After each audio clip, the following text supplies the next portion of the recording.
Fernanda se ajoelha na chuva diante de duas meninas encharcadas na porta da mansão.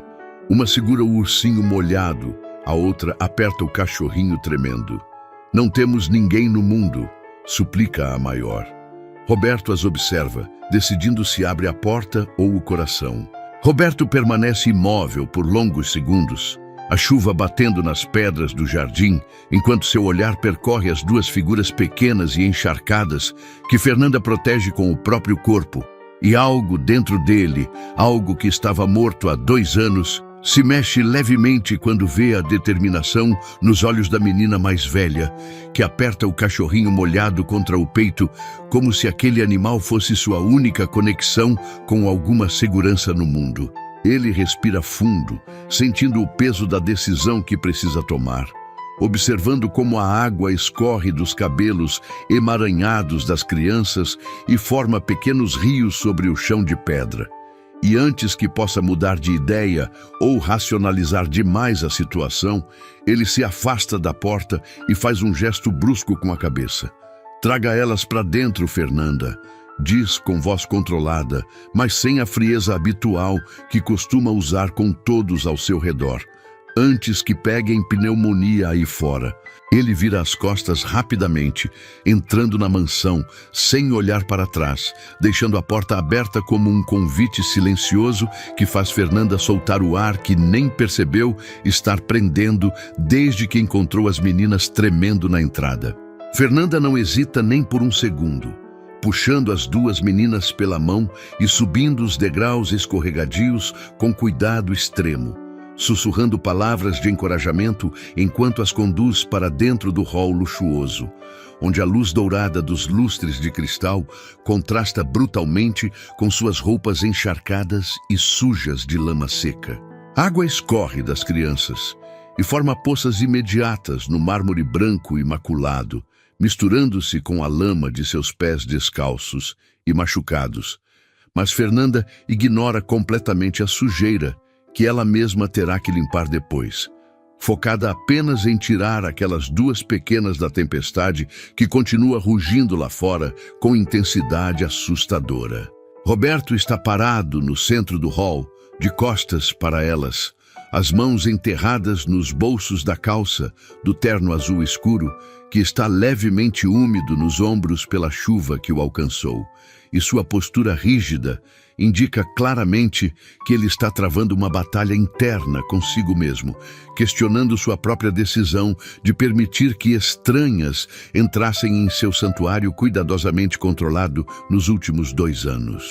A menina menor, que não deve ter mais que 4 anos, treme violentamente enquanto aperta o ursinho de pelúcia ensopado contra o peito magro, seus lábios roxos de frio e os dentes batendo com força audível no silêncio do hall. E Fernanda imediatamente se ajoelha para ficar na altura dela, suas mãos tocando o rosto gelado da criança com uma ternura instintiva que vem de anos cuidando de sobrinhos e vizinhos necessitados. "Como vocês se chamam, queridas?", pergunta com voz suave e acolhedora, tentando transmitir toda a segurança que consegue naquele ambiente intimidante. E a menina maior, aparentemente com 6 ou 7 anos, olha cautelosamente para as costas largas de Roberto antes de responder, avaliando se é seguro falar na presença daquele homem alto e intimidador. "Eu sou a Beatriz, e essa é minha irmã Clarice", diz com uma voz que soa velha demais para a sua idade, carregando uma responsabilidade que nenhuma criança deveria ter que carregar sozinha, enquanto tenta secar o rosto da irmã com a manga encharcada de sua blusa rasgada. "Ela não fala muito porque tem medo de gente grande, mas eu cuido dela. Sempre cuidei desde que ficamos sozinhas há 3 meses, quando nossa mãe morreu." Roberto finalmente se vira devagar e pela primeira vez olha diretamente para as duas meninas com atenção real, seu rosto uma máscara de controle que não revela emoção alguma, mas Fernanda, que trabalha para ele há 5 anos, percebe algo diferente em seus olhos escuros, uma rachadura quase imperceptível na armadura que ele construiu ao redor do coração depois que Laura morreu no acidente terrível. Fernanda, leve-as para a área de serviço imediatamente, ordena com voz firme, mas não cruel, mantendo a distância emocional que se tornou sua segunda natureza, evitando olhar diretamente para os olhos suplicantes de Beatriz. Dê um banho quente, roupas secas e algo substancial para comer. Não quero que adoeçam dentro da minha casa. Amanhã cedo resolveremos a situação delas adequadamente com as autoridades competentes. Ele faz uma pausa calculada, olhando para o cachorrinho que geme baixinho nos braços de Beatriz. Um animal pequeno e ensopado, que parece tão perdido quanto as crianças. O animal fica na lavanderia. Não pode circular pela casa sujando os móveis. Isso não é negociável.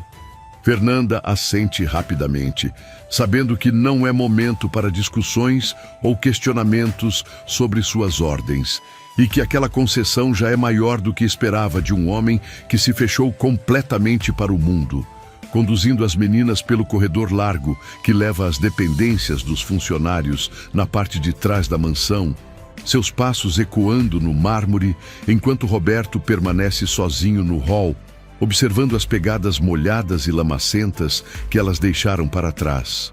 Marcas de vulnerabilidade humana em seu espaço perfeitamente controlado e estéril. Quando as três desaparecem de sua vista, virando no corredor que leva à cozinha, ele caminha lentamente até a sala de estar, onde o silêncio costumava ser seu único companheiro fiel. Serve-se de uma dose generosa de uísque escocês, que custa mais que o salário mensal de muitas pessoas, e se deixa cair na poltrona de couro italiano, tentando processar o que acabou de acontecer, tentando ignorar a voz da esposa morta que ecoa em sua mente com clareza perturbadora, lembrando-o de todos os sonhos de paternidade que morreram junto com ela no acidente de 2 anos atrás, incluindo o sonho de encher aquela casa enorme de vida e alegria infantil. Na lavanderia aquecida e cheirando a sabão de coco e amaciante, Fernanda trabalha rapidamente para aquecer as 2 meninas, enchendo uma bacia grande com água morna, já que o banheiro de serviço está em reforma há semanas, tirando suas roupas encharcadas e rasgadas que cheiram a mofo, chuva e negligência, e envolvendo-as em toalhas grandes e macias que ela pega do armário de roupas de cama, esfregando vigorosamente para gerar calor em seus corpos magros e gelados, que tremem sem parar. Ela nota imediatamente os sinais claros de desnutrição prolongada e sistemática. As costelas visíveis sob a pele pálida e esticada quando levantam os braços, os hematomas antigos e amarelados nos braços finos de Clarice, evidências silenciosas de uma vida difícil e negligenciada que faz seu coração se apertar de indignação e tristeza profunda. Vocês estão seguras agora, ouviram bem? Sussurra enquanto ensaboa os cabelos emaranhados e cheios de nós de Clarice com movimentos gentis e pacientes, a água escura escorrendo pelo ralo e levando consigo dias de sujeira acumulada. Ninguém vai machucar vocês aqui. Eu prometo que vou cuidar de vocês enquanto estiverem nesta casa. O patrão tem essa cara fechada e séria, mas nunca faria mal a uma criança. Beatriz observa cada movimento de Fernanda com olhos desconfiados, mas esperançosos, ainda mantendo uma mão estendida para tocar o ombro da irmã, garantindo que ela está ali e segura, recusando-se a relaxar completamente, mesmo naquele ambiente acolhedor. O homem lá, ele é muito rico, não é? Pergunta com voz hesitante e baixa, como se tivesse medo de que Roberto pudesse ouvi-la, mesmo estando tão longe, enquanto Fernanda seca seus cabelos com cuidado. A vizinha que cuidava da gente disse que ele tinha dinheiro para comprar comida para 100 anos e uma casa do tamanho de um prédio. Ele vai mandar a gente embora amanhã mesmo? A gente não tem mais nenhum lugar para ir. Fernanda para por um momento, escolhendo cuidadosamente suas palavras, não querendo mentir para aquelas crianças que claramente já sofreram demais com mentiras e promessas vazias de adultos, mas também não querendo assustar mais do que já estão assustadas. O senhor Roberto é um homem bom no fundo do coração, Beatriz. Mas ele está muito triste porque perdeu a esposa dele num acidente de carro terrível há 2 anos. Explica com voz gentil e paciente, vestindo Clarice com uma camiseta grande e macia que improvisou como camisola. Às vezes, quando as pessoas ficam muito tristes, elas esquecem como ser carinhosas com os outros e se fecham num mundo só delas, construindo muros altos. Mas eu trabalho aqui há muito tempo e sei que no fundo ele tem um coração generoso e bondoso. Só está machucado demais para mostrar isso agora. Depois de vesti-las com roupas limpas e secas que encontra em seus próprios pertences guardados no armário, roupas que ficam grandes demais nos corpos pequenos das meninas, mas que pelo menos estão secas, quentes e cheirosas, Fernanda as leva para a cozinha espaçosa e bem iluminada, onde o cheiro de limpeza se mistura agora com o aroma reconfortante de leite quente e pão torrado. Ela prepara chocolate quente bem doce e cremoso e sanduíches generosos de queijo derretido com presunto, observando com o coração partido como elas devoram a comida com uma fome desesperada e animal, segurando os sanduíches com as 2 mãos pequenas, como se alguém fosse tirá-los a qualquer momento, confirmando suas suspeitas sobre a fome crônica e o abandono prolongado que vinham sofrendo. Clarice finalmente relaxa o suficiente para soltar o ursinho ensopado sobre a mesa e segurar o copo de chocolate com as 2 mãos pequenas e trêmulas, bebendo em goles grandes e rápidos que deixam um bigode marrom de chocolate em seu lábio superior fino, fazendo Beatriz sorrir pela primeira vez desde que chegaram naquela casa desconhecida. Um sorriso fraco, mas genuíno, que ilumina seu rosto cansado e preocupado. Enquanto isso, Roberto tenta desesperadamente se concentrar em documentos importantes espalhados em seu escritório particular, relatórios financeiros complexos que precisam de sua atenção urgente antes da reunião crucial de amanhã com investidores internacionais.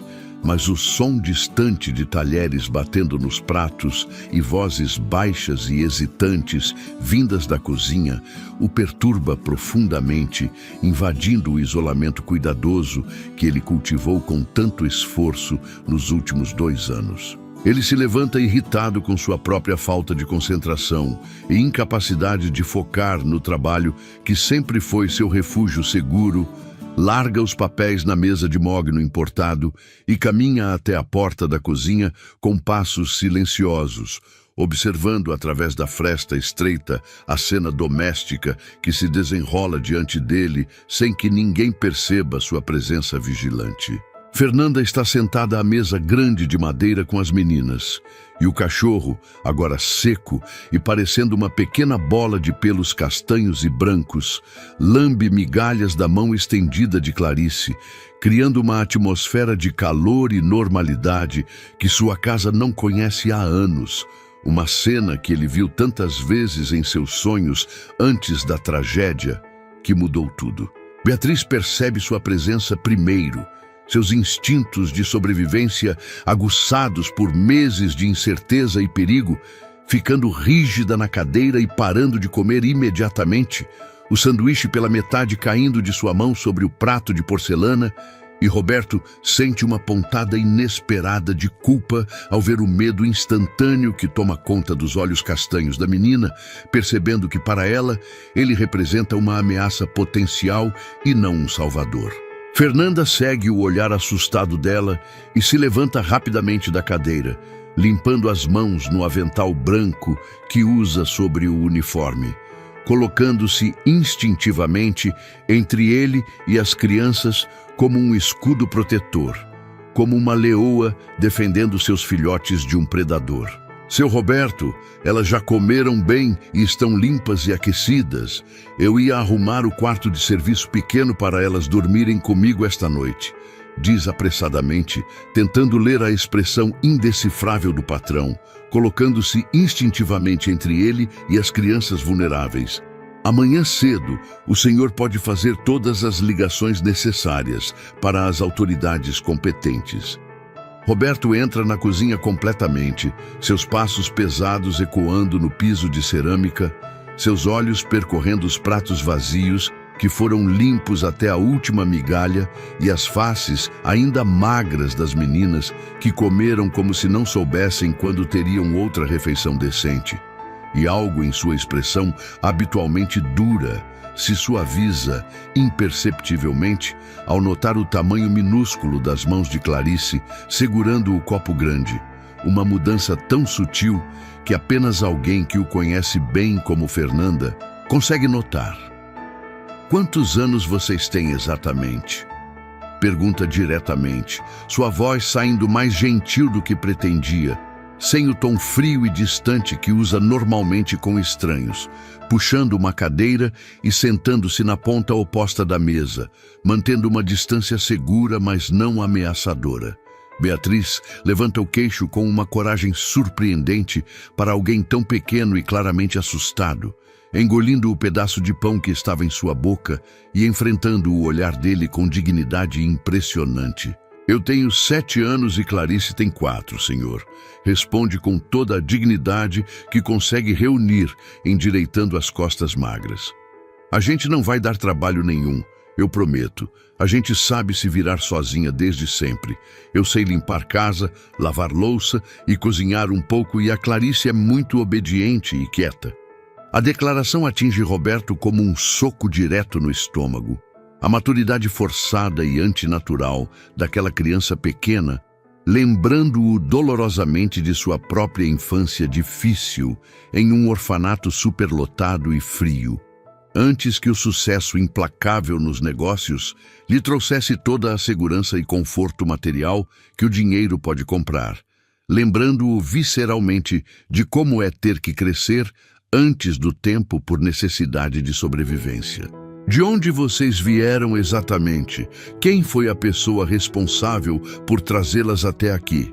Insiste, precisando entender a situação completamente antes de tomar qualquer decisão, precisando saber quem foi o covarde que abandonou 2 crianças na chuva. Por que estavam sozinhas na tempestade? Onde estão seus responsáveis legais?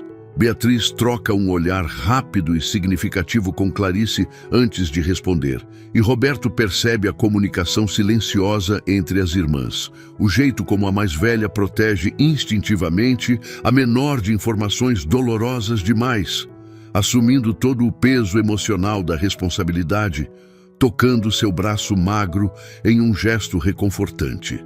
Nossa mãe, a Helena, morreu há exatamente 3 meses de uma doença ruim nos pulmões que a fazia tossir sangue, diz com voz firme, mas embargada pela emoção contida, as lágrimas ameaçando cair, mas sendo contidas por pura força de vontade.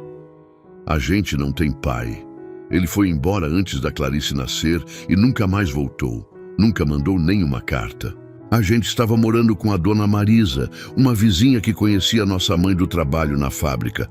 Mas ela disse ontem que não podia mais cuidar de nós, que o dinheiro que nossa mãe tinha deixado guardado tinha acabado e que 2 bocas extras eram muito peso na casa dela. Ela hesita, baixando os olhos para as mãos entrelaçadas no colo, claramente omitindo detalhes dolorosos demais para compartilhar com um estranho.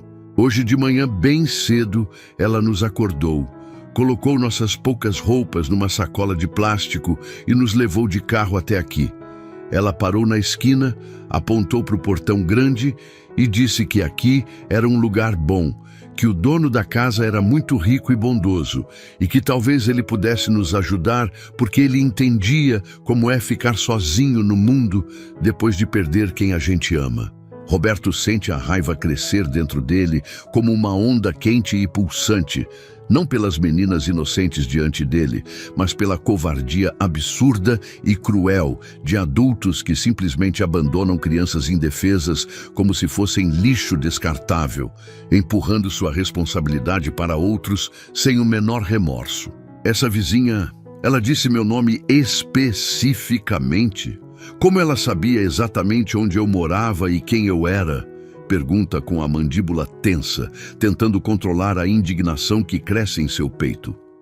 Beatriz balança a cabeça negativamente, os cabelos ainda úmidos, balançando ao redor de seu rosto magro e pálido.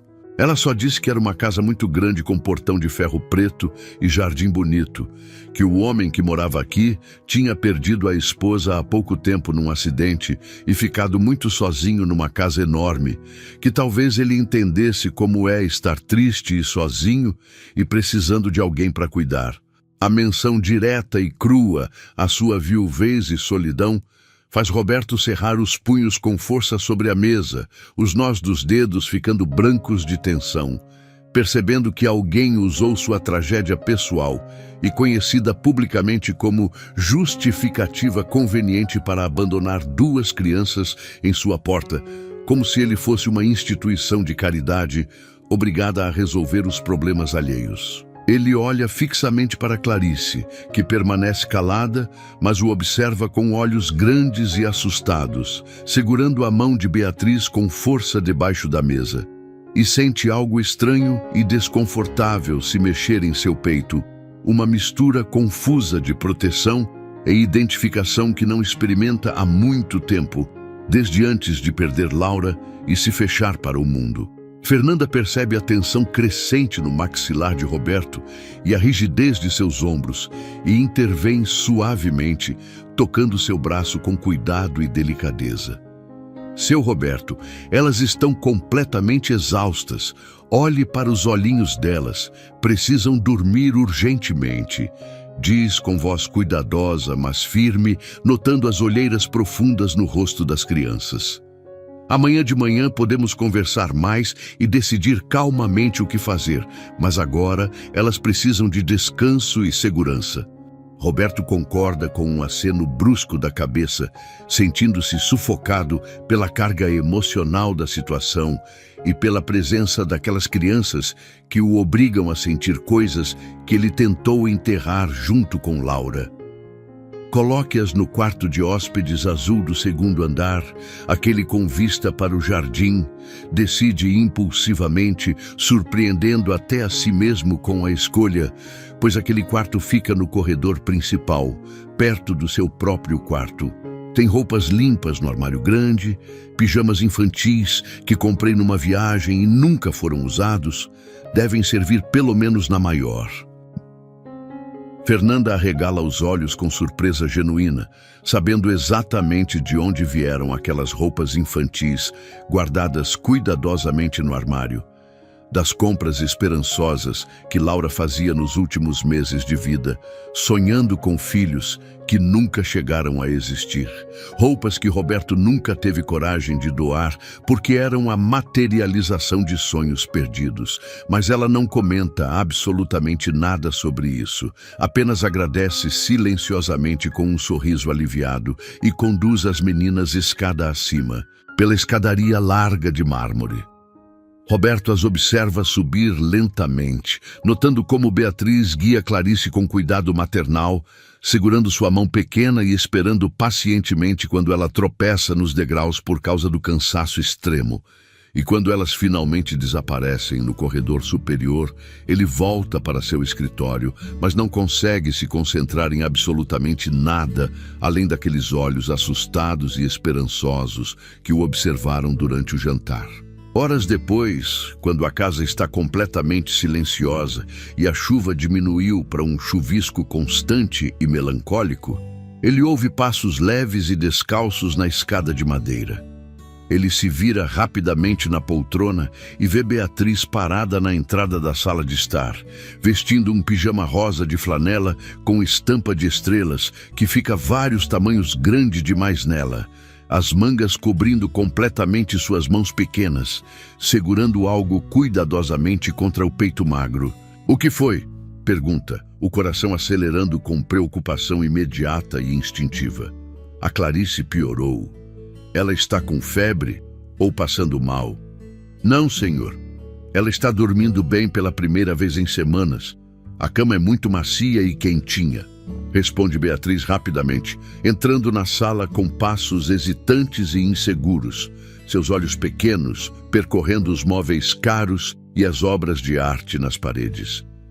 Eu precisava dar isso para o senhor antes de dormir. Não conseguia fechar os olhos sem entregar. Ela se aproxima devagar e estende um envelope amassado e manchado de umidade, as bordas rasgadas pelo tempo e uso constante.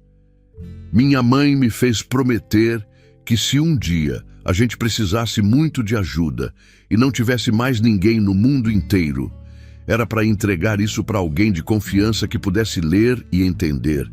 E o senhor deixou a gente entrar quando estava chovendo.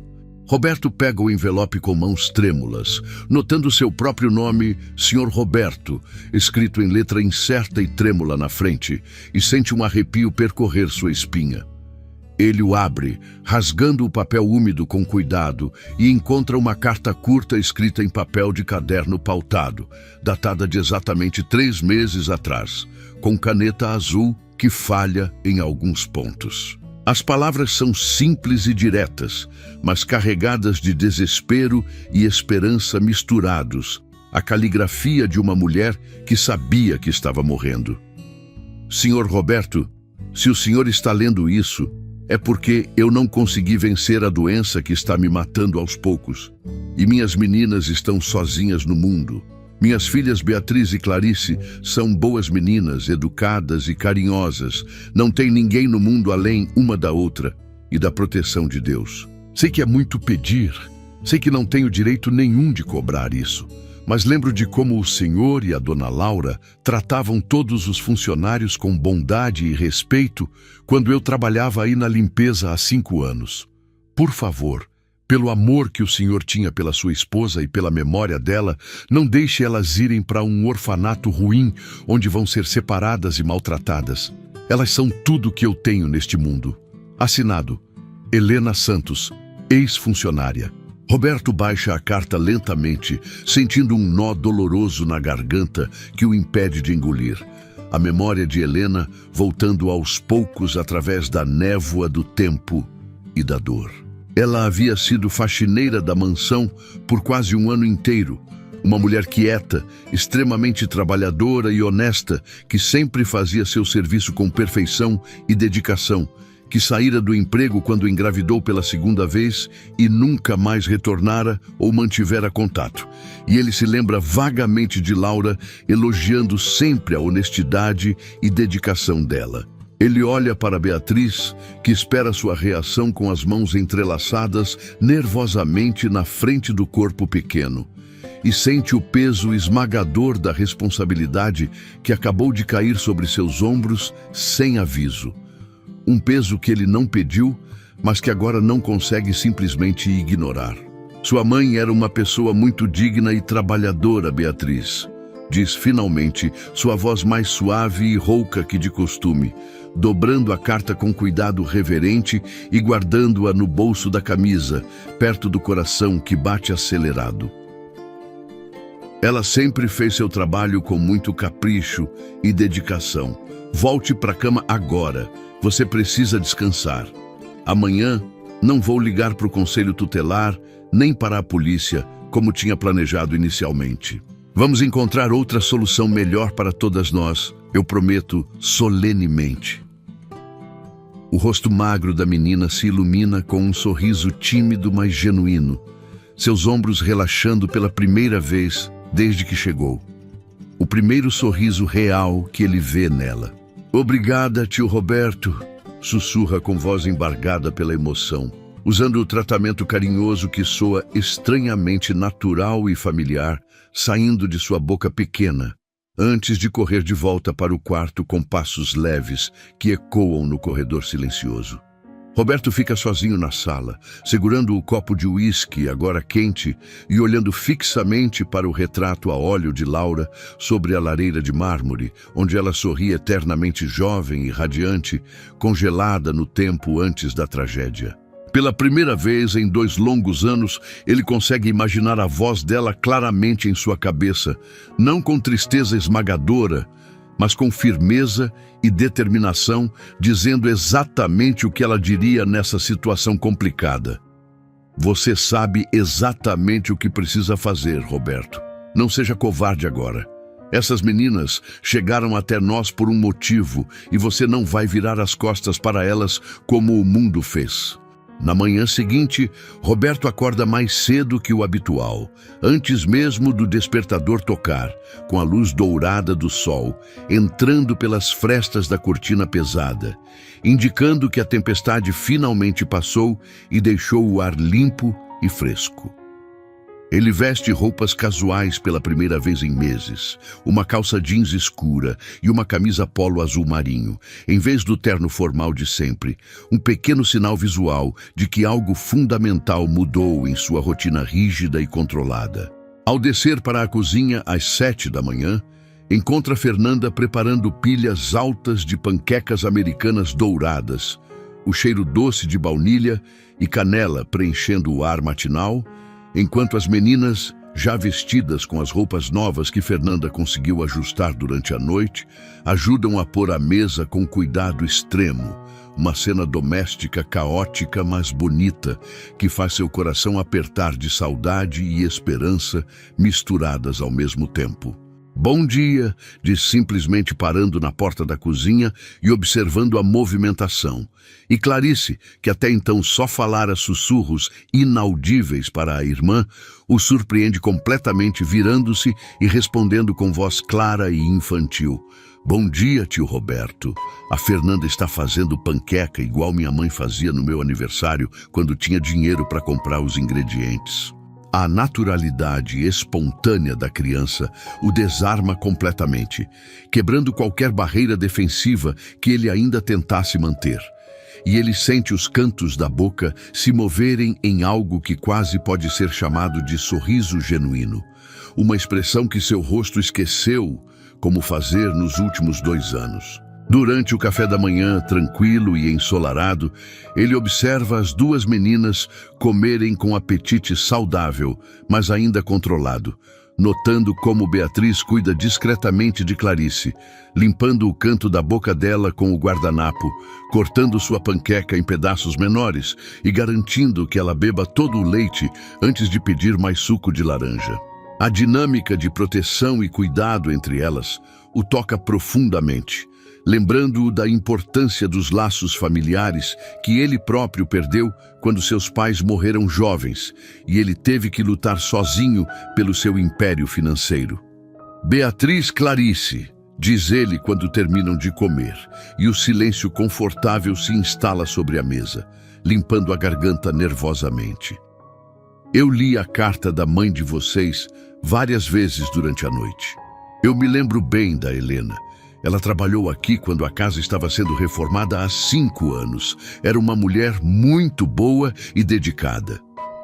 Os olhos de Beatriz se enchem de lágrimas instantâneas e brilhantes ao ouvir o nome da mãe pronunciado com respeito. "Ela falava muito bem do senhor e da dona Laura sempre", sussurra, segurando o garfo com força para controlar o tremor nas mãos. "Dizia que vocês eram as pessoas mais bondosas e justas que ela conhecia e que a dona Laura deu um enxoval inteiro para ela quando eu nasci, com roupinhas e cobertores." Roberto sente um aperto doloroso no peito ao ouvir isso, uma lembrança esquecida que volta com força total.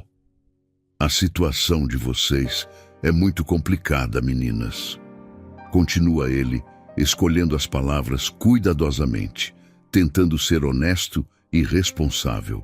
"Eu moro sozinho há 2 anos, trabalho demais, viajo constantemente para reuniões e não sei absolutamente nada sobre cuidar de crianças.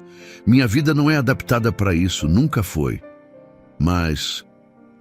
Ele faz uma pausa longa e significativa, olhando para as 2 faces esperançosas voltadas para ele como girassóis, buscando o sol. "Mas eu não vou simplesmente abandonar vocês como todos os outros fizeram até agora. Vocês vão ficar aqui nesta casa enquanto eu encontro a melhor solução possível para todas nós, seja ela qual for. Isso eu prometo solenemente."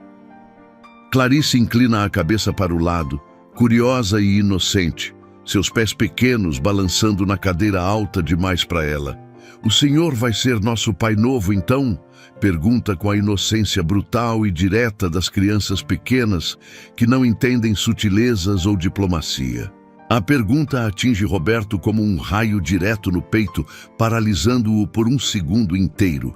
E ele hesita visivelmente antes de conseguir responder, buscando o olhar encorajador de Fernanda, que sorri discretamente. Ser pai é uma responsabilidade muito grande e séria, Clarice. É a coisa mais importante e difícil do mundo.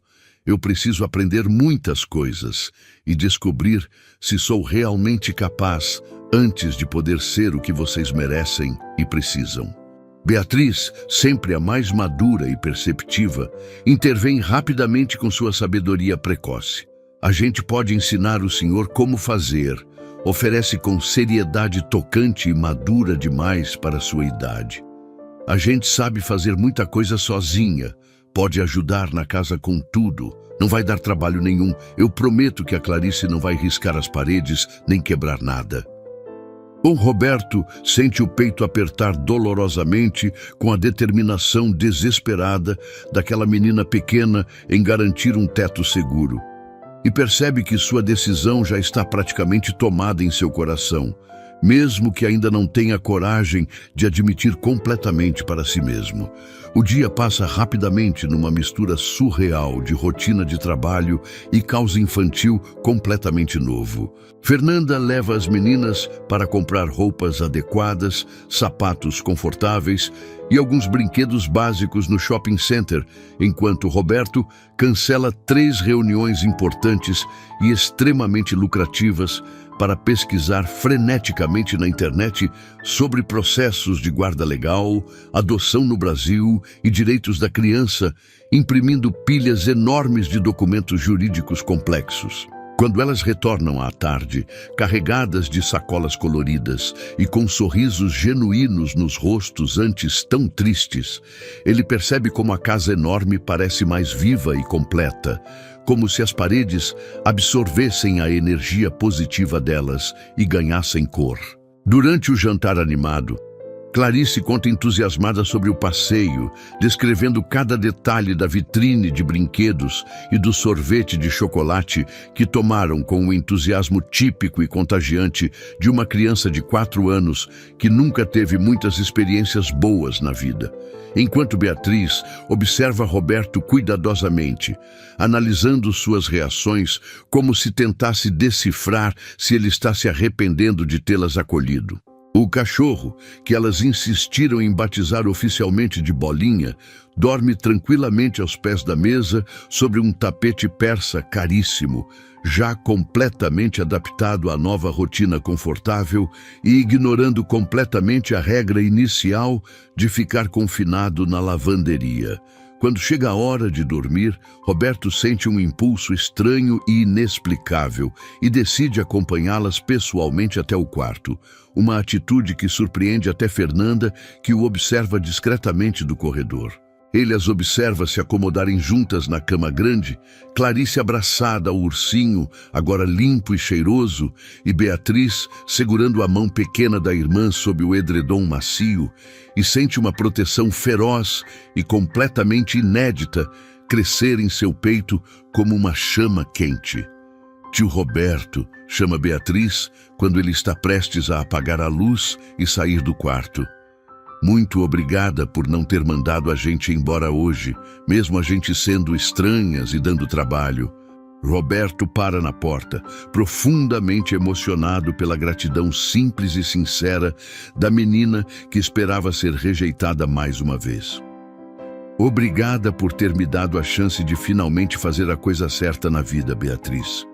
Responde ele com honestidade crua, surpreendendo-se com a verdade absoluta de suas próprias palavras. Mais tarde, sozinho em seu escritório com a casa mergulhada no silêncio reconfortante da noite, Roberto pega o telefone e liga para o celular pessoal de seu advogado, ignorando completamente o horário tardio e inconveniente. Dr. Mendes, desculpe incomodar na madrugada, mas é extremamente urgente. Diz com voz firme e decidida, girando a cadeira para olhar o jardim iluminado pela lua. Preciso que prepare toda a documentação necessária para um pedido de guarda provisória urgente. 2 meninas, irmãs, 7 e 4 anos, órfãs de mãe e sem pai conhecido. Quero que seja o mais rápido humanamente possível. Quero blindar qualquer possibilidade de parentes distantes aparecerem reivindicando direitos. E quero que prepare simultaneamente os papéis para uma guarda definitiva e eventual adoção no futuro. Quando desliga o telefone, após uma conversa longa e detalhada, ele olha pela janela grande para o jardim iluminado pela lua cheia e sente uma paz profunda e verdadeira que não experimentava há anos. Uma quietude interna que pensou ter perdido para sempre. Pela primeira vez desde a morte trágica de Laura, ele tem um propósito real e significativo que vai além de simplesmente sobreviver mecanicamente a cada dia vazio e acumular riqueza sem sentido. E essa sensação é ao mesmo tempo aterrorizante e completamente libertadora. Na manhã seguinte, um sábado ensolarado e cheio de possibilidades, ele é acordado não pelo despertador automático, mas por risadas agudas e genuínas vindas do Jardim dos Fundos.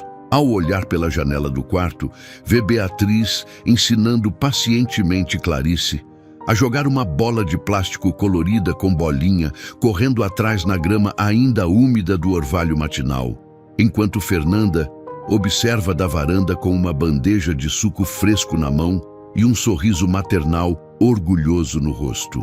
A cena é tão perfeita, tão cheia de vida, cor e esperança genuína, que ele sente os olhos arderem com lágrimas que não derrama há exatos 2 anos, sentindo a barreira final de seu luto se romper definitivamente. Ele desce as escadas correndo como um adolescente, vestindo roupas casuais novamente e sai para o jardim ensolarado, onde é recebido por Clarice, que, ao vê-lo, corre em sua direção com os braços pequenos abertos, sem qualquer hesitação ou medo. Tio Roberto, vem brincar com a gente. O Bolinha pegou a bola e não quer devolver, grita ela com alegria pura e contagiante.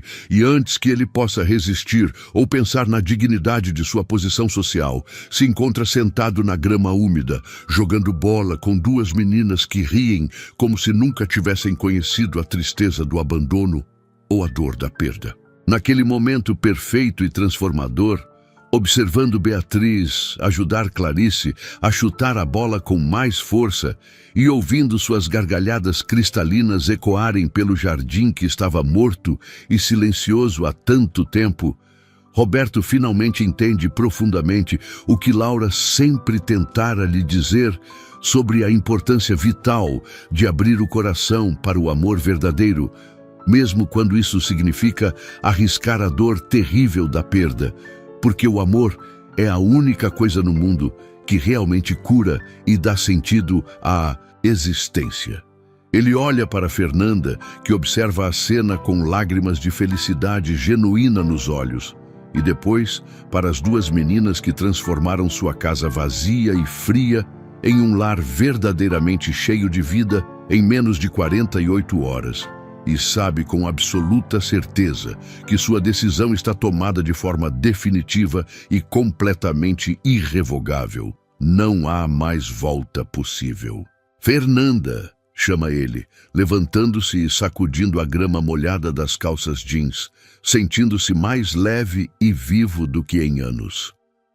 Cancele todos os meus compromissos profissionais da próxima semana inteira, inclusive a viagem milionária para Nova York. Vamos precisar de muito tempo para fazer as matrículas escolares na melhor escola particular da cidade e contratar um decorador infantil para fazer os quartos das meninas exatamente como elas quiserem. Beatriz para de correr imediatamente e o olha com olhos arregalados de esperança e descrença misturadas, enquanto Clarice continua brincando feliz com o cachorro, completamente inconsciente da importância monumental daquele momento decisivo. O senhor tem certeza absoluta, tio Roberto? Pergunta Beatriz com a voz trêmula de emoção contida. Isso quer dizer que a gente fica aqui? Para sempre mesmo? Ninguém mais vai separar a gente? Roberto caminha até ela com passos decididos. Ajoelha-se na grama para ficar exatamente na altura de seus olhos e segura suas mãos pequenas e frias com firmeza e carinho.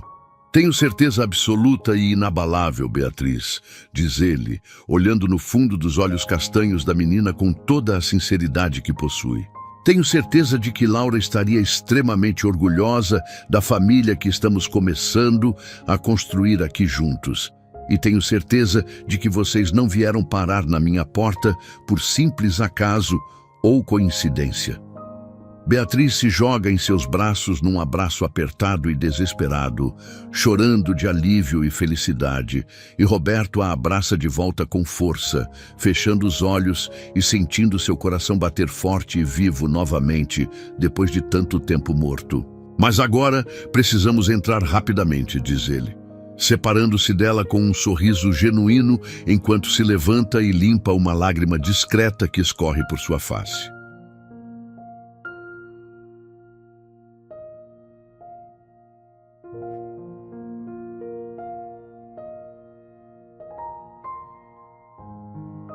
Porque o advogado vai chegar em exatamente 1 hora com muitos papéis importantes para assinar. E eu preciso que vocês duas estejam presentes para me ajudar a explicar para ele que, a partir de hoje, absolutamente ninguém nunca mais vai conseguir tirar vocês de mim. Porque agora vocês são oficialmente minhas filhas e eu sou o pai que vocês merecem ter. O advogado, doutor Mendes, chega pontualmente às 10 da manhã seguinte, carregando uma pasta de couro pesada, repleta de documentos que farão a diferença entre esperança e certeza legal para aquela nova família. Roberto o recebe na sala de estar, onde Beatriz e Clarice estão sentadas no sofá, vestindo roupas limpas que Fernanda preparou especialmente para a ocasião. Suas expressões misturando curiosidade infantil com a seriedade de quem já aprendeu que conversas de adultos podem mudar vidas inteiras. Meninas, este é o Dr. Mendes, o advogado que vai nos ajudar a fazer tudo certinho para que vocês fiquem comigo para sempre, explica Roberto, sentando-se entre elas e passando os braços ao redor de seus ombros pequenos. O advogado observa a cena com atenção profissional, notando imediatamente a naturalidade com que Roberto age como pai e a forma como as meninas se encostam nele buscando segurança. Senhor Roberto, antes de começarmos, preciso explicar o que vamos enfrentar, diz Dr. Mendes, abrindo a pasta e organizando papéis sobre a mesa.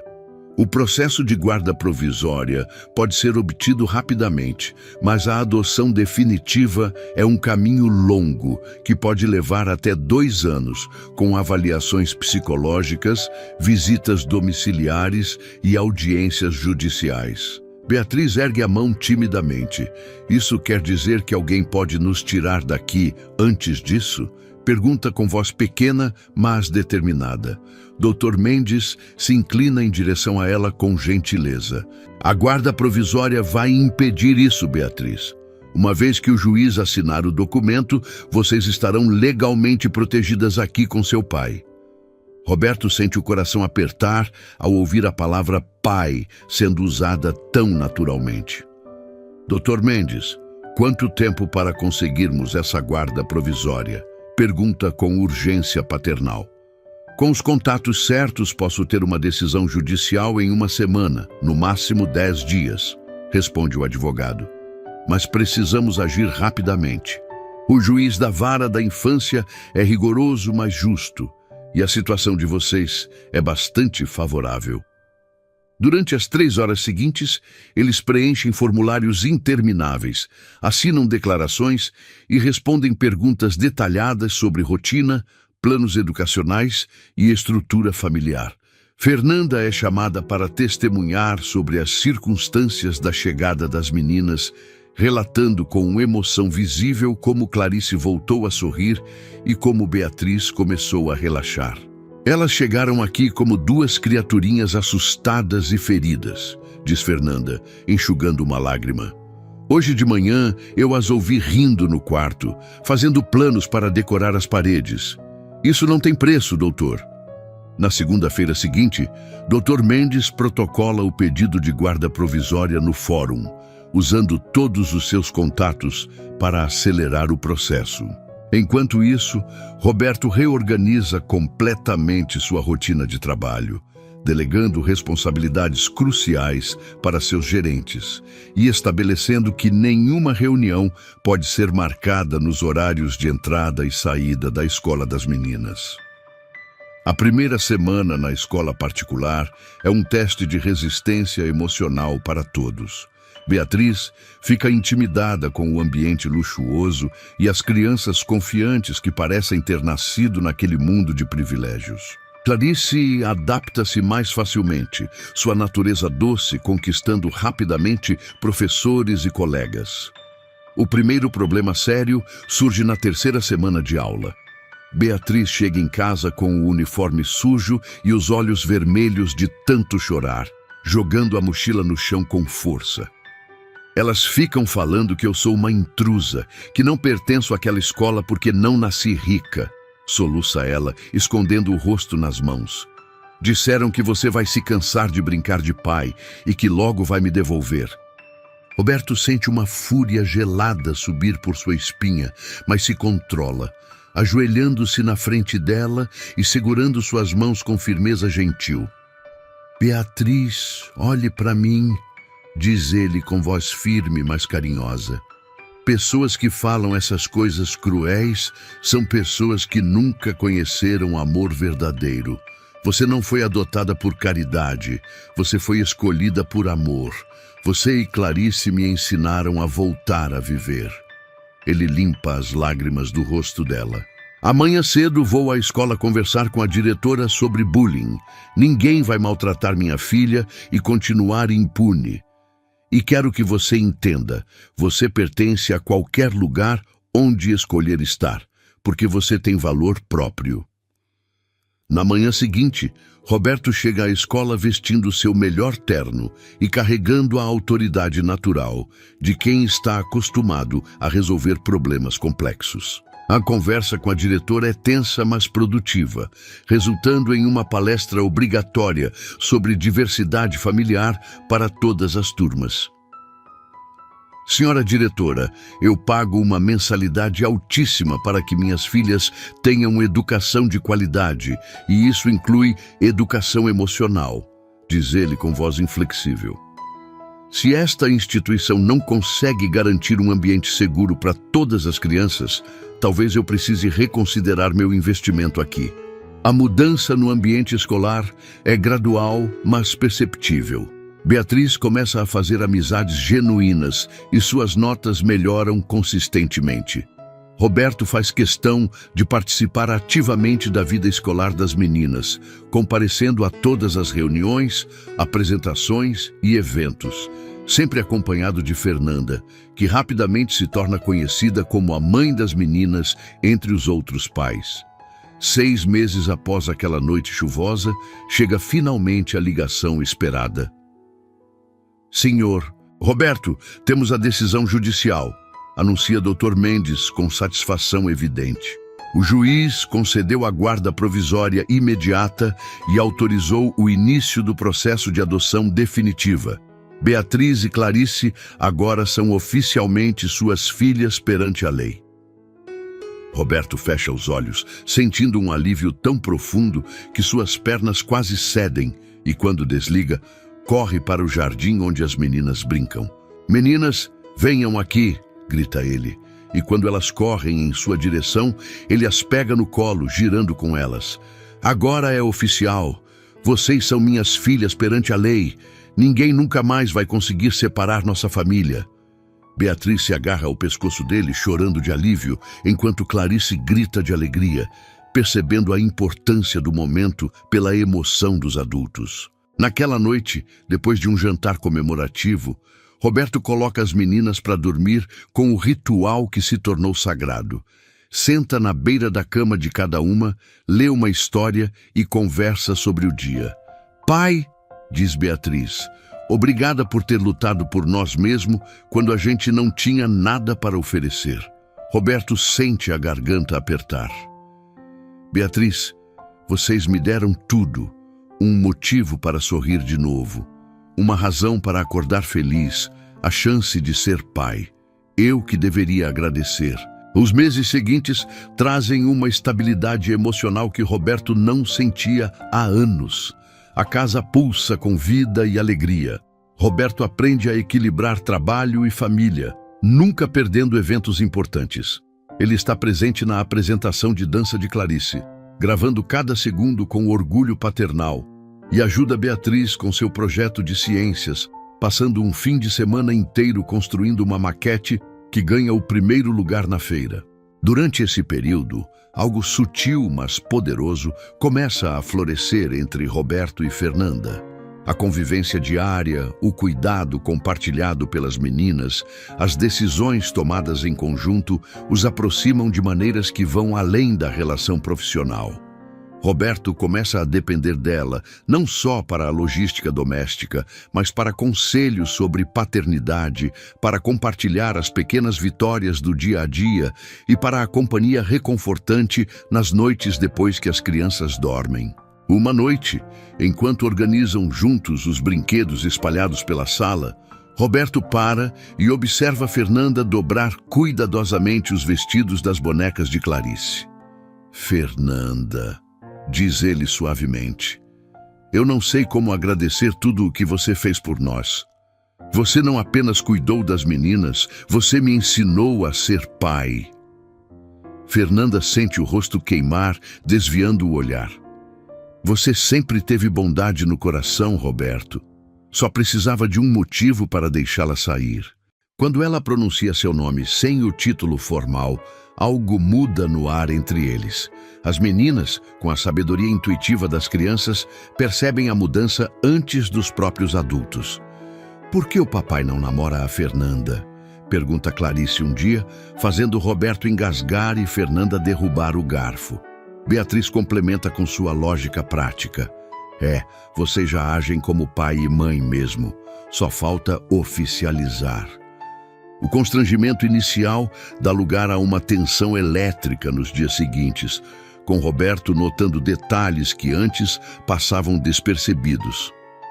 A forma como os olhos de Fernanda brilham quando ela sorri, a delicadeza de seus gestos, a força tranquila que ela emana. O primeiro grande teste da nova família chega no aniversário de 8 anos de Beatriz. Roberto organiza uma festa elaborada no jardim, com castelo inflável, animadores e mesa de doces. Beatriz está radiante, correndo pelo jardim com amigos novos. Mas no meio da celebração, uma mulher desconhecida aparece no portão, gritando e exigindo ver as sobrinhas, alegando ser prima distante da mãe das meninas. A música para abruptamente e Roberto sente o sangue gelar ao ver o terror no rosto de Beatriz. É uma mulher que nunca apareceu quando Helena estava morrendo, mas que agora surge alegando direitos familiares. Roberto caminha até o portão com determinação fria, fazendo um gesto para que Fernanda leve as meninas para dentro. "Você teve sua oportunidade quando elas estavam passando fome", diz Roberto, sua voz baixa e letal. "Agora elas são minhas filhas perante a lei. Se você se aproximar novamente, meus advogados farão de sua vida um inferno legal. Estou sendo claro?" A mulher recua, murmurando desculpas, e quando Roberto volta para dentro, encontra Beatriz escondida atrás do sofá, tremendo. Ele se senta no chão ao lado dela e a puxa para o colo. "Ninguém vai levar você, Beatriz. Eu prometi que seria seu pai para sempre, e pais de verdade protegem seus filhos de tudo." A menina soluça em seu ombro. "Eu tenho medo, pai. Tenho medo de acordar e descobrir que tudo isso foi só um sonho." Roberto aperta-a mais forte. "Então vamos fazer um pacto. Toda manhã eu vou estar aqui para dizer bom dia. Todo dia vou estar esperando quando você voltar da escola. E toda noite vou estar aqui para dar boa noite." Isso é o que pais fazem. O processo de adoção definitiva avança com Roberto, enfrentando cada etapa com determinação. As entrevistas psicológicas são extensas, com profissionais tentando encontrar falhas em suas motivações. Uma psicóloga particularmente rigorosa questiona suas razões. Senhor Roberto, o senhor é um homem solteiro e extremamente ocupado. Por que assumir uma responsabilidade tão complexa? Roberto respira fundo antes de responder com honestidade crua.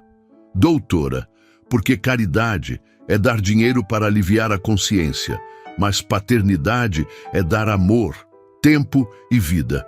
Beatriz e Clarice não precisavam de um cheque. Elas precisavam de um pai que as amasse incondicionalmente. E eu descobri que precisava tanto delas quanto elas precisavam de mim. Elas me ensinaram a viver novamente. As visitas domiciliares são frequentes, com assistentes sociais, inspecionando cada aspecto da rotina familiar. Uma assistente social experiente fica impressionada durante uma visita surpresa. Senhor Roberto, em 15 anos fazendo esse trabalho, raramente vi um vínculo tão genuíno se formar tão rapidamente, comenta ela, observando Roberto ajudar Clarice com a lição enquanto Beatriz prepara um lanche sob supervisão de Fernanda. Isso não parece adoção, parece família que sempre existiu. 1 ano e meio após aquela noite chuvosa, Roberto está sentado na sala de audiências do fórum, com Beatriz e Clarice ao seu lado, usando vestidos elegantes escolhidos especialmente para a ocasião. Fernanda está na fileira de trás como testemunha, suas mãos entrelaçadas nervosamente, rezando silenciosamente. O juiz, um homem idoso de cabelos brancos e expressão bondosa, revisa os volumes de documentos com atenção meticulosa. Senhor Roberto, diz o juiz finalmente, antes de proferir minha decisão, gostaria de fazer algumas perguntas diretamente às meninas. Roberto assente, apertando as mãos das filhas. Beatriz, você pode me dizer como tem sido viver com o senhor Roberto? Beatriz se levanta com postura confiante, transformada da menina assustada que chegou naquela noite. Senhor juiz, começa ela com voz clara, o papai Roberto mudou completamente nossa vida. Ele nos deu uma casa onde nos sentimos seguras e amadas, mas principalmente ele nos deu amor verdadeiro e incondicional. Ela faz uma pausa, limpando uma lágrima. Ele vai em todas as apresentações, mesmo quando tem reuniões importantes. Ele ajuda com lição de casa. Ele faz panquecas tortas todo domingo porque sabe que a gente adora. E ele nunca nos fez sentir que somos um peso. Ele é o melhor pai que eu poderia ter sonhado ter. O juiz assente, visivelmente tocado, e se volta para Clarice. E você, Clarice? Você também gosta de morar com o senhor Roberto? Clarice balança a cabeça energicamente. Eu amo muito meu papai. Ele lê histórias para mim toda noite. Ele me ensinou a andar de bicicleta. Ele deixa eu escolher o sabor do sorvete. E ele sempre dá beijo de boa noite. E ele prometeu que vamos ser uma família para sempre. E o papai nunca quebra promessas. O juiz fecha a pasta e remove os óculos, limpando-os lentamente enquanto o silêncio toma conta da sala. Roberto segura as mãos das meninas, seu coração batendo forte. Finalmente, o juiz se inclina para a frente e olha diretamente para Roberto. Senhor Roberto, diz ele com voz grave, em todos os meus 35 anos como juiz de família, raramente presenciei um caso tão claro de amor genuíno e transformação mútua. Está evidente que o senhor oferece o ambiente emocional estável e amoroso que toda criança merece. Ele olha para Beatriz e Clarice com carinho.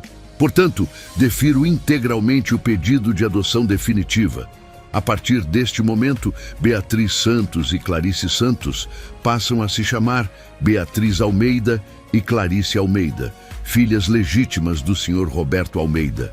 A sala explode em emoção. Beatriz e Clarice se jogam nos braços de Roberto, chorando de felicidade, enquanto Fernanda soluça abertamente. Roberto abraça suas filhas com força, permitindo-se finalmente chorar sem vergonha. Nós conseguimos, meninas, sussurra ele. Agora somos oficialmente uma família para sempre. Os meses seguintes são de felicidade plena. Durante esse período, o relacionamento entre Roberto e Fernanda evolui naturalmente para algo mais profundo. Eles compartilham olhares cúmplices, dividem preocupações, tomam decisões conjuntas e descobrem que formam uma equipe perfeita. Uma noite de outono, enquanto organizam a cozinha, Roberto para e observa Fernanda guardar os desenhos de Clarice na geladeira. "Fernanda", diz ele suavemente, "você já pensou em ter filhos próprios, uma família sua?" Ela fica em silêncio, considerando. "Eu sempre quis ser mãe, mas nunca tive a oportunidade. Agora eu sinto que já sou mãe. Beatriz e Clarice são minhas filhas do coração." Roberto sente algo se mexer em seu peito. "E se eu dissesse que você poderia ser mãe delas oficialmente também? Que nós poderíamos ser uma família completa?" Fernanda arregala os olhos. "Roberto, o que você está dizendo?" Ele se aproxima, segurando suas mãos. "Estou dizendo que me apaixonei por você, Fernanda. Não apenas pela forma como cuida das meninas, mas por quem você é. Estou dizendo que quero dividir minha vida com você, ser uma família de verdade." As lágrimas começam a escorrer pelo rosto de Fernanda. "Eu também me apaixonei por você, mas tinha medo de estragar tudo." Roberto beija suas mãos. "Então vamos fazer isso direito, devagar, com todo o cuidado que nossa família merece. Vamos namorar, nos conhecer melhor e quando tivermos certeza absoluta, vamos nos casar." O pedido de casamento acontece 6 meses depois, durante férias na praia. Uma tarde, enquanto as meninas constroem castelos de areia, Roberto caminha com Fernanda pela orla. Ele para de repente, tira uma caixinha de veludo do bolso e se ajoelha na areia molhada. "Fernanda", diz ele, a voz tremendo, "você entrou na minha vida pela porta de serviço, mas conquistou meu coração inteiro. Você amou minhas filhas antes mesmo de serem minhas. Você cuidou de mim quando eu não sabia como cuidar de mim mesmo." Ele abre a caixinha, revelando um anel simples, mas elegante. "Você aceita se casar comigo e ser oficialmente a mãe de Beatriz e Clarice?" Fernanda chora abertamente, e seu sim é levado pela brisa do mar, selado com um beijo apaixonado. O casamento acontece 8 meses depois, no jardim da mansão onde tudo começou. Beatriz e Clarice são as daminhas, espalhando pétalas de rosas pelo caminho. Quando Fernanda aparece vestindo um vestido simples, mas deslumbrante, Roberto sente que seu coração vai explodir. Durante a cerimônia, eles trocam votos pessoais que fazem todos chorarem. "Fernanda", diz Roberto, "você me ensinou que o coração não tem limite de capacidade. Prometo amar você todos os dias, cuidar de você sempre e construir junto o futuro mais feliz possível para a nossa família." Fernanda responde com voz embargada: "Roberto, você me deu a chance de ser mãe e esposa realizada. Prometo estar ao seu lado sempre, cuidar de nossas filhas com todo amor e fazer desta casa um lar cheio de paz e alegria." Quando são declarados marido e mulher, Beatriz e Clarice correm para abraçá-los, criando um nó de braços e felicidade que simboliza perfeitamente a união daquela família. Os anos passam rapidamente, trazendo mudanças e crescimento. Beatriz se desenvolve em uma jovem inteligente, decidindo estudar direito com foco em direitos da criança. Clarice enche a casa com suas pinturas e músicas, trazendo cor e criatividade. Quando Beatriz completa 18 anos, a família organiza uma festa no jardim. Durante a celebração, ela faz um discurso emocionante. "Eu quero falar sobre família. Há 18 anos, eu nasci filha de uma mulher corajosa. Há 6 anos, me tornei filha de um homem que nos escolheu por amor. E há 4 anos, ganhei uma mãe que nos amou desde o primeiro dia." Ela olha para Roberto e Fernanda. "Papai Roberto, obrigada por ter aberto a porta naquela noite, por ter nos dado não apenas um teto, mas um lar. Mamãe Fernanda, obrigada por ter nos acolhido. por ter nos ensinado que mãe é quem cuida e ama sem condições.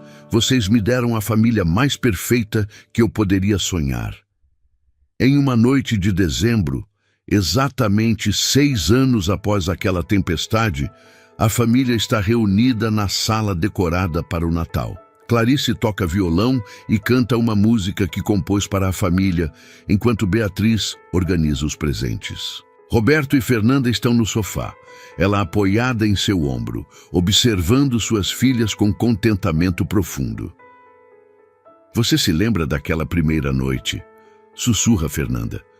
Quando vi 2 crianças encharcadas na porta, nunca imaginei que elas iam transformar nossas vidas tão completamente. Roberto beija o topo da cabeça dela. Eu me lembro de cada detalhe.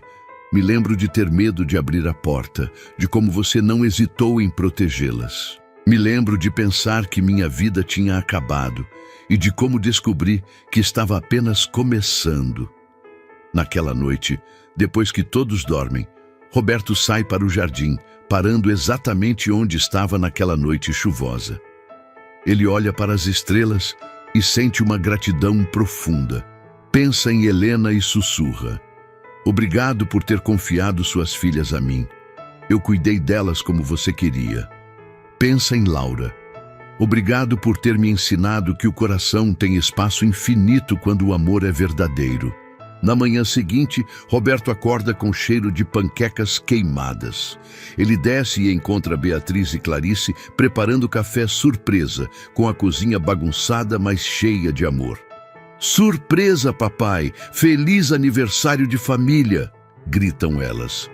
Roberto sente os olhos arderem, lembrando que é nessa data que elas chegaram à sua porta 6 anos atrás.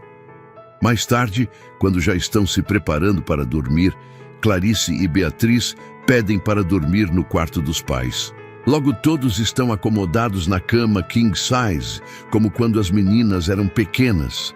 Deitado ali, com Fernanda de um lado e suas filhas do outro, Roberto finalmente entende o verdadeiro significado de felicidade, de propósito, de vida plena. Antes de adormecer, cercado pelo calor de sua família, Roberto sussurra uma última reflexão que resume toda a jornada. Às vezes a vida nos apresenta tempestades que parecem destruir tudo, mas quando temos coragem de abrir a porta para o desconhecido, descobrimos que do lado de fora não estava a destruição, mas sim nossa salvação disfarçada de 2 crianças perdidas que, na verdade, vieram nos encontrar exatamente no momento em que mais precisávamos ser encontrados. Gostou da história? Então faz o seguinte: deixa o like para eu saber que você curte esse tipo de conteúdo, se inscreve no canal e ativa o sininho para não perder os próximos relatos. E me conta aqui nos comentários o que você achou, porque sua opinião faz toda a diferença.